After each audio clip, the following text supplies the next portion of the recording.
안녕하세요. 김태형 목사입니다. 빵집 목사의 뚜벅뚜벅 메시지, 오늘은 마태복음 묵상 8번째 시간입니다.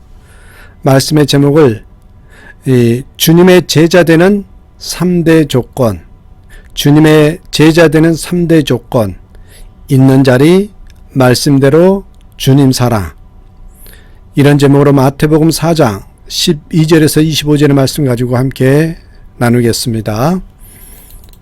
오늘 본문은 여러분, 특별히 예수님께서 천국복음 전파를 위해서 제자들을 처음 부르신 사건을 기록하고 있습니다. 대부분 바닷가에서 물고기를 잡는 생업의 현장에서 곧바로 예수님의 제자가 된 사람들이었습니다.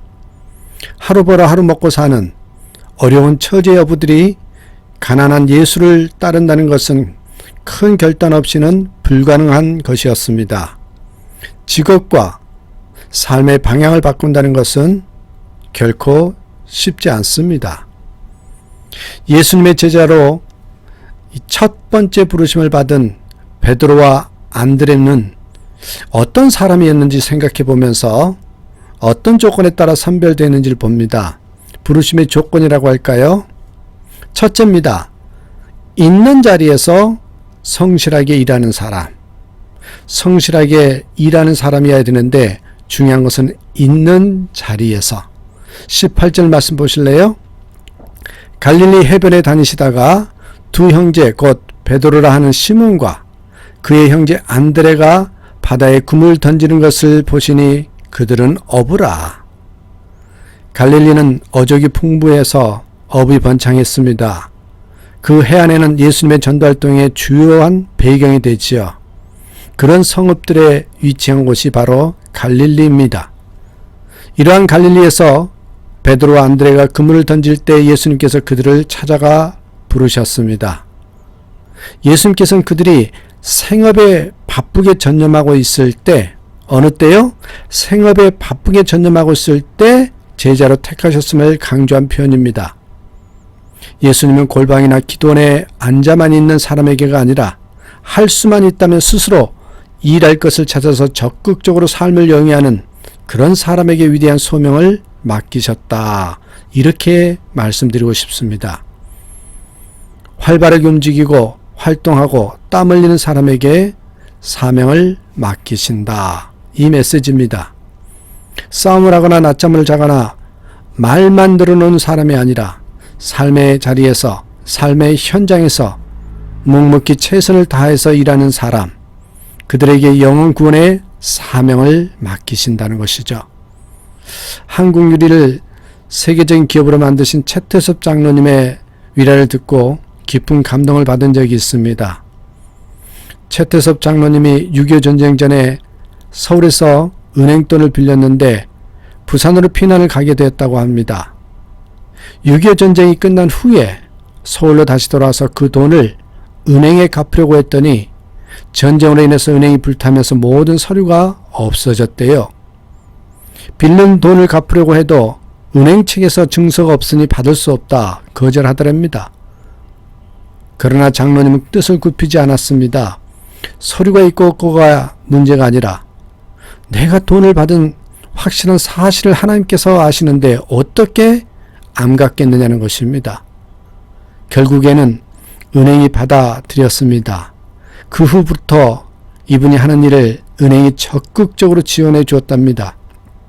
한국유리는 건실한 기업으로 성장했고 최태섭 장로님은 우리나라에서 크게 존경받는 기업가가 되었습니다. 아무리 부족해도 성실하고 진실하면 하나님께서 복을 주십니다. 아무리 부족해도 있는 자리에서, 삶의 자리에서 성실하고 진실되게 살아가다 보면 하나님께 쓰임받게 된다는 것입니다. 베드로와 안드레처럼 자기의 삶의 자리에서 열심히 그물을 던졌습니다. 그런 사람, 그런 제자가 바로 있다는 것을, 또한 그것이 부르심의 조건이라는 것을 오늘 첫 번째로 이야기를 하고 있습니다. 둘째입니다. 둘째는 말씀대로예요. 말씀대로 살아보려는 사람입니다. 말씀대로 살아보려는 사람. 19절 말씀 보세요. 말씀하시되 나를 따라오라. 내가 너희를 사람을 낚는 어부가 되게 하리라 하시니, 여기에 나를 따라오라는 명령은 단순히 예수님의 육체를 장소적 의미에서 쫓으란 뜻이 아니라 지금 그들이 처한 삶의 방법과 목적과 관심을 모두 청산하고 예수 그리스도만을, 오직 예수 그리스도만을 향해서 전환할 뿐만 아니라 예수님을 삶의 주인으로 모시고 따르라는 결단입니다. 제자들을 부르신 목적은 사람을 낚는 어부가 되게 하려는 것입니다. 베드로와 안드레는 그들 자신을 위해서가 아니라 사람들의 영혼을 위하여, 그리고 예수님의 좋은 제자가 되기 위하여 절대적으로 순종하였습니다. 신령한 어부에게 부여된 사명은 그들 고유의 능력과 신분에 맡겨진 것이 아니라 세상에 미련하고 약한 자들을 합당한 자로 들어 쓰시는 하나님의 정권에 의해서 맡겨졌습니다. 당시 예수님이 누군지조차 잘 몰랐던 베드로와 안드레는 선뜻 예수님을 따라 나서기가 어려웠을 것이에요. 예수님께 대한 전적인 순종이 바로 제자되는 비결이었는데 전적으로 신뢰하고 의탁했다라는 것입니다. 삶과 죽음과 모든 인생을 예수님께 맡긴 것입니다. 순종에는 힘과 기적과 감동이 일어납니다.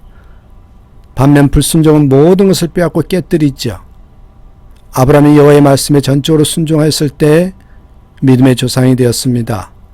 베드로와 안드레는 사람을 낚는 어부에 대한 기대와 희망이 충만했습니다. 순종이 모든 것이 담긴 바닷가를 미련 없이 떠나게 하였습니다.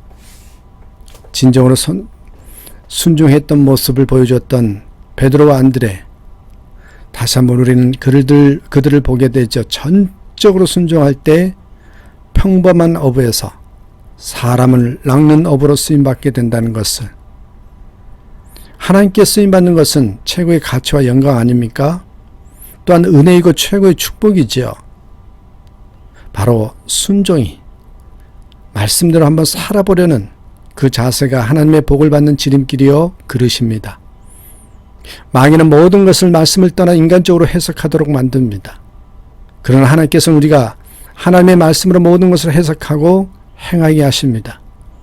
하나님은 우리가 말씀을 가까이 하고 말씀을 귀히 여기고 말씀대로 살도록 권면하시죠. 여러분, 잘 믿는다는 것은 말씀대로 순종하며 사는 것을 말합니다. 어떤 분은 신앙에 열심은 있는데 말씀을 무시합니다. 어떤 분은 기도는 많이 하는데 말씀대로 살지 않습니다. 어떤 분에게 이야기를 들었는데요, 자기 어머니가 권사님이신데 평생 동안 가짜 꿀을 만들었다고 합니다. 새벽기도 갔다 오면 가마솥에 불을 떼고 조청을 다리면서 찬송가를 부른다는 것입니다.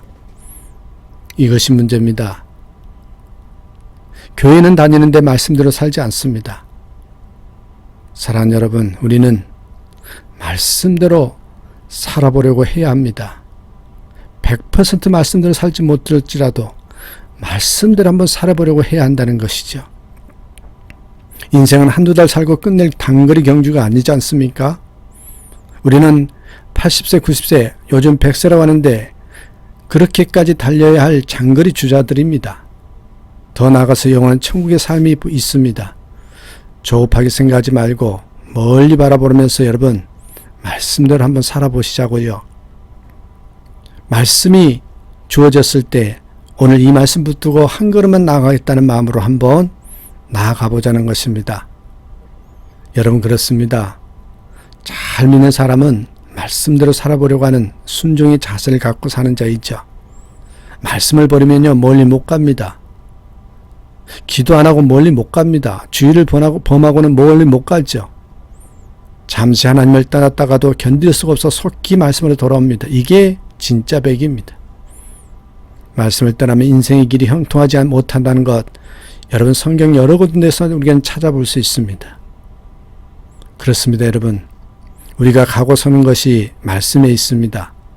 베드로 안드레처럼 예수님 말씀대로 절대 순종함으로 이 시대의 건강한 제자들로 살아가는 저와 여러분 되시길 주님의 이름으로 축복합니다. 여러분, 세 번째는 뭐냐? 모든 것보다 주님을 사랑하는 사람입니다. 부르심의 조건, 무엇보다 주님 사랑이죠. 주님 사랑입니다. 20절 보실래요? 그들이 곧 그물을 버려두고 예수를 따르니라. 베드로 안드레는 예수님의 부르심을 받았을 때 뭐래요? 곧 그물을 버려두고 예수님을 따르니라라고 했습니다. 여기에 버려두고 이 아펜테스라는 헬라어인데요. 멀리 내던지다, 포기하다라는 뜻입니다. 예수님을 따르기 위해서는 모든 세상적인 욕망을 버린 제자들의 철저한 자세를 보여주지요. 이때 여러분 그리스도의 지속적 영구적인 제자가 된 것이에요. 이렇게 살아갈 때 여러분 모든 것을 한마디로 말하면 그리스도보다 더 사랑해서는 안 됩니다. 저는 헌신이 무엇이냐라고 얘기를 하면 이 모든 것을 그리스도보다 더 사랑하지 않는 것이에요. 다시 말하면 예수님을 제일로 사랑하는 거겠죠. 그리스도의 제자는 마땅히 먼저 하나님의 나라와 의를 구하는 자가 헌신적인 그런 삶을 살 수가 있고, 또한 우선순위가 분명한 자가 또한 주님의 제자로서 순종하며 나아갈 수 있다는 것입니다. 당연히 예수님과 같은 생각과 방향이 되어야 되겠죠.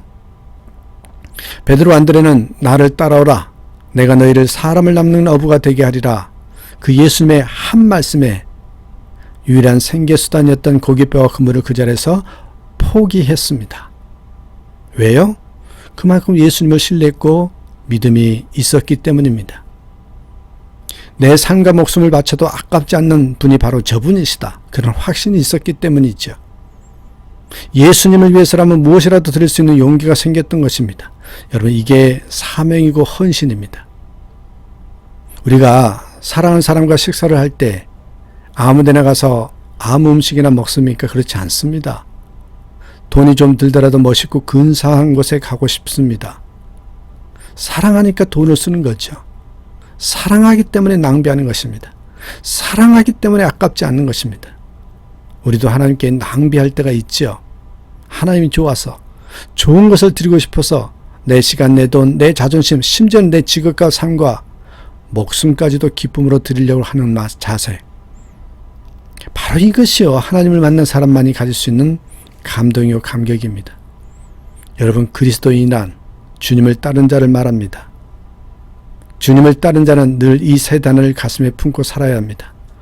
있는 자리, 말씀대로, 주님 사랑입니다. 이 세 단어를 묵상하며 늘 주님을 따라가는 저와 여러분의 삶이 되기를 간절히 부탁드립니다. 오늘도 있는 자리에서 진실하게 살아보겠습니다. 비록 100% 그렇게 말씀대로 살지 모르지만 말씀대로 한번 살아보려고 몸부림치는 그런 삶이 되겠습니다. 그 무엇보다도 주님을 사랑하는 마음으로 감당하고 싶습니다. 이렇게 고백하는 저와 여러분의 삶이 되기를 간절히 축원합니다. 감사합니다.